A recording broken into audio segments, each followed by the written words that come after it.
Do you wince whenever you have to make a big purchase? Do you find it unfair how expensive some things are getting? If so, you might be the perfect candidate to learn a little more about the art of negotiating, which is becoming an increasingly rare skill these days. You see, you can't just walk into a big brand store and start negotiating with the staff, since they don't have the power to approve deals anyways. And so, half of the fun of negotiating is figuring out just when to pull it off to save money. Today, we're going to highlight some easy ways to negotiate deals in general, as well as discuss some easy ways to chip away at how much you are spending on important purchases.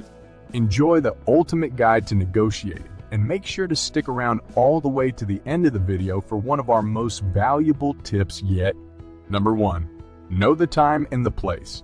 A major component to being a solid negotiator is knowing the time and the place to do it. The entire goal here is to convince the other person that it is more valuable to give you a discounted price than to wait for someone that will pay full price for it. Now, because this situation slightly favors you, at least on the surface, you are going to want to pay attention to outside factors that might come in handy. Keep an eye out for places that will want to haggle with you, as it takes two to negotiate, and it doesn't matter how good you are at debating if the other person doesn't have the time or ability to approve a lower price. Also keep in mind factors like the time of day or how busy the store is too, as these factors can directly impact how successful you will be. Store owners value peace and efficiency, and so try to make sure you are interfering as little as possible before you go up and ask to make a deal. Number 2. Know your opponent. Probably the most well-known rule of negotiating is to know your opponent before entering into a deal, and this goes for big purchases as well as for business deals too. When you know something about the other person, you hold an advantage over them, especially if they don't know that you have any outside information at all. Now that makes sense, but where most people start to make mistakes is when they try to collect this info themselves, and they can't tell what's valuable and what is useless. If you're starting to get bogged down on the information side of things, try to clear your head and take a different approach, as this is more about knowing how the other person will react than anything. When it comes to money, people are never going to want to part with it, and so you are going to have to try and convince them based on their wants and needs. If they really need money, you can try and pressure them into approving a lower price because they can't count on another opportunity later.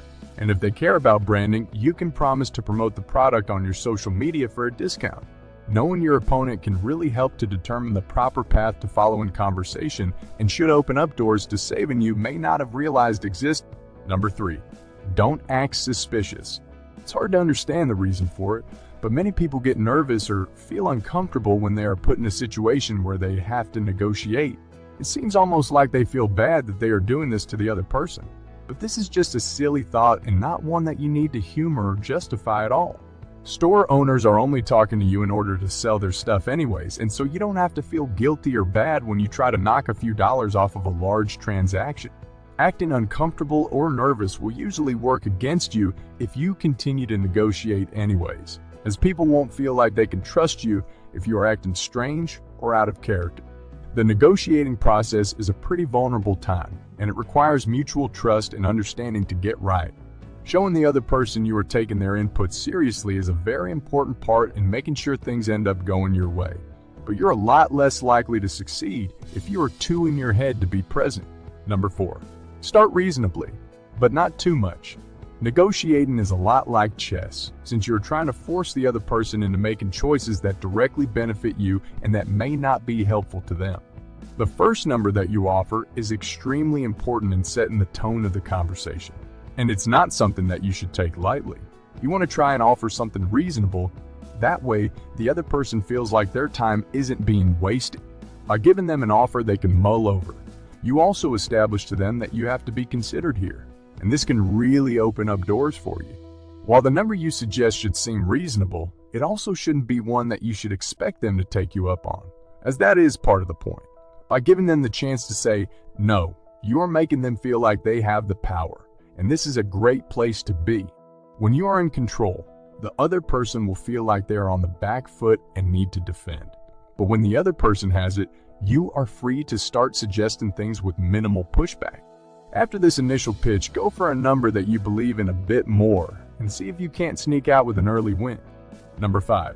Lean on personal relationships and try to be yourself. We'll get to that in a second. I have a favor to ask of you. If you like this video so far, please subscribe to the channel. When people picture a negotiation, especially a successful one, they usually envision a very business-like kind of event. What we mean by that is that people often associate the art of negotiating with power or control, and so they usually imagine that it comes with a lot of yelling and manipulation. This isn't always wrong, but is only a single type of negotiation, and honestly not a super effective one either, especially if this is a local decision or involves someone you have a prior relationship with. You would be much better drawing off of that than you would be trying to push or pressure them into giving you what you want. Using brute strength may work, but it will also almost always result in future negotiations, with that person being much more difficult as a result, and may even fracture your relationship with that person. That's why people in movies or on top of the business world who have people coming to them with ideas and opportunities all the time have the option of being rude and short, while most cannot. If you want to truly be a good negotiator, you're going to also have to understand people and let go of what you think negotiating is all about. Number 6, shop around and know you can always walk away. The biggest tool you have to work with as a consumer is your buying power. Coming in with the money needed to make a purchase makes you a very important person in any shop, and it's your biggest advantage when it comes to negotiating. When it comes time to make a deal, lean on the fact that you can walk away at any time, or even more than that, lean on your ability to buy the same item from someone else.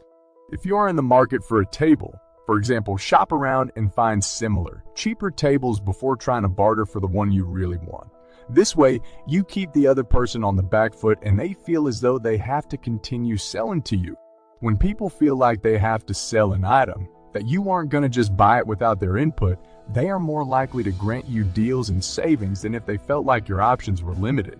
You are just using the rules of supply and demand to your advantage here. Number 7, don't share your true feelings until the deal is done. Usually the best way to get a deal is just to be nice to someone. At least, that is what some people tend to argue. The logic holds up too, but that doesn't mean that you should just let go of all your negotiating power along with it. Don't talk about how much you want the product, how fair the price is, or anything like that until after the deal is done, as you never know if the other person will use this knowledge against you. When it comes to big purchases, some of these companies only need to sell a handful of their inventory a month, and so they are more likely to try and strike up a deal than the typical shopkeeper. Because of this, they may try and close the deal in weird and unexpected ways, and so you should make sure that you are aware of everything you say and do. Don't reveal your true feelings about the deal, and keep personal conversation to something neutral, as even the nicest people can turn around and take advantage of any vulnerability you may show. Number 8, trust your gut.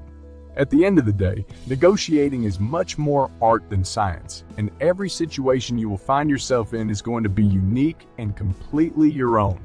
Because of this, the only real way that you are going to find success in negotiation is to gain an understanding of the practice, as well as the parts of it you excel and struggle in. Everyone negotiates and bargains in their own way, and there really isn't a right or wrong way to find saving. As long as you feel confident in your strategy and that you are following the basic code of conduct that we outlined, you should be able to find as much success as you are looking for out on the marketplace. And what's your negotiating secret? Share it down below for us so we can read what you have to say. If you enjoyed the video, please leave a like if you haven't, and now would be a great time to subscribe to our channel for more videos just like this one. See you guys next time.